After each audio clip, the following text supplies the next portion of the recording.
আমি আমাদের চোখের পানি তাদের কোনো প্রয়োজন নাই, আমাদের মায়া কান্নার গাজাবাসীর কোনো প্রয়োজন নাই। গাজাবাসীর প্রয়োজন অর্থনৈতিক সাপোর্ট, গাজাবাসীর প্রয়োজন সামরিক সাপোর্ট, গাজাবাসীর প্রয়োজন এমন একটা জাইশ, এমন একটা ফোর্স যেটা বাহির থেকে গিয়ে বাইতুল মুকাদ্দাসকে উদ্ধার করবে ইনশাআল্লাহ। আর আপনারা ভবিষ্যৎবাণী শুনে রাখবেন, ইনশাআল্লাহু আযজা ওয়া জাল আল্লাহ রাব্বুল আলামিনের এই বান্দাদের মধ্যেই এমন একটা জাইশ, এমন একটা দল আল্লাহ পাক সৃষ্টি করে দিবেন ইনশাআল্লাহ। যেই দল, যেই জাইশকে পৃথিবীর কোন সেনাবাহিনী থামাতে পারবেন ইনশাআল্লাহ। শেষ পর্যন্ত তারা বাইতুল মুকাদ্দাস মুক্ত করেই ছাড়বে ইনশাআল্লাহ। শুধু সময়ের অপেক্ষা। তারা আমাদেরকে অপশন দিয়েছে, হয় আমাদের দাস হও না হলে মরো। শেষ কথা, তারা আমাদেরকে অপশন দিয়ে দিয়েছে, হয় আমরা তাদের দাসত্ব করব না হলে মরবো। আমরাও বলে দিচ্ছি, আমরা দাসত্ব করব না। আমরা হয় শহীদ হব অথবা স্বাধীনতা ছিনিয়ে নিয়ে আসবো ইনশাআল্লাহ।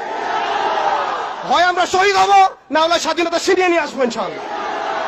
আল্লাহ পাক আমাদের বাংলা তাওহীদের জনতাকে কবুল করেন, আমিন। ওয়া আখিরু দাওয়ানা।